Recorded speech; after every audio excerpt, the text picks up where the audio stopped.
ಜೈ ಶ್ರೀರಾಮ್.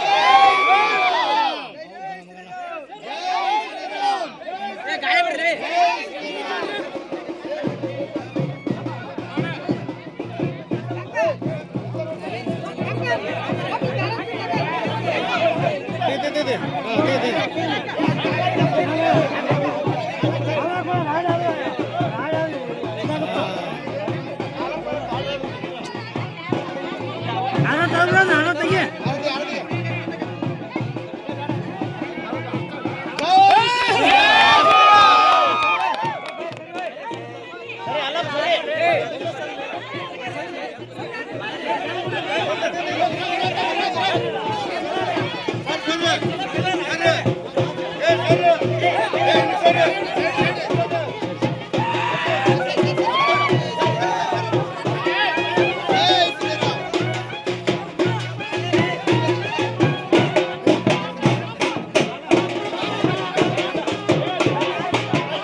ఎందుకు సార్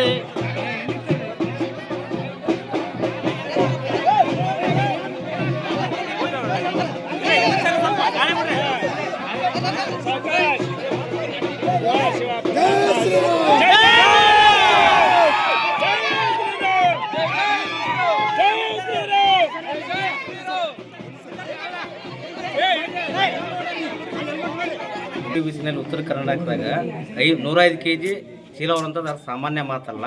ಯಾಕೆ ಹೊರ್ತಿ ಅಂತ ನಾವು ಎಲ್ಲರೂ ಅವನಿಗೆ ಬೇಡ ಅಂತ ನಾವು ತುಂಬ ಕಷ್ಟ ಆಗುತ್ತೆ ಬೇಡ ಅಂತ ಹೇಳಿದ್ರು ನಮ್ಮ ಮಾತು ಕೇಳಿದ್ದೇನೆ. 105 kg ಚೀಲವನ್ನು ಹೊತ್ತು ಉರಿ ಬಿಸಿನಲ್ಲಿ ದೀನಂಸರ ಹಾಕೋದು ಸುಲಭದ ಮಾತಲ್ಲ.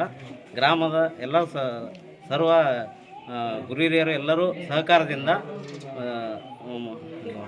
ಮಾರುತಿಸಿ ಮನೆಯಿಂದ ಮಾರುತಿಸಿ ಗುಡಿಯವರೆಗೂ ದೀನಂಸ ಚೀಲ ಹೊತ್ತುಕೊಂಡು ದೀನಂಸರ ಹಾಕಿ ದೊಡ್ಡ ಸಾಧನೆ ಅಂತ ನೋಡಿ ಕಂಡು ನಮಗೆ ಹೆಮ್ಮೆ ಅನ್ನಿಸ್ತಾ ಇದೆ. ಇದೇ ರೀತಿ ಎಲ್ಲರೂ ಊರಿನ ಗ್ರಾಮಸ್ಥರು ಕೂಡ ಅವನನ್ನು ನೋಡಿ ಇನ್ನೊಬ್ಬರು ಕೂಡ ಕಲಿತ್ಕೊಂಡು ಇದೇ ರೀತಿ ನಮ್ಮ ಗುರು ಹಿರಿಯರ ಸಹಕಾರದಿಂದ ಹೆಚ್ಚಿನ ಒಂದು ಒಬ್ಬರಿಂದ ಒಬ್ಬರ ಸಹಕಾರ ಕೊಟ್ಕೊಂಡು ಇವತ್ತು 105 ಇನ್ನೊಬ್ಬ ನಾನು ಮಾಡ್ತೀನಿ ಅಂತ ಮುಂದಿನ ವರ್ಷ ಇನ್ನೊಬ್ಬ ತಯಾರಾಗಿ ನಿಂತ್ಕೊಂಡು ಮಾಡಬೇಕಂತ ತಮ್ಮಲ್ಲಿ ಎಲ್ಲರಲ್ಲಿ ಕೇಳ್ಕೊಳ್ತೀನಿ.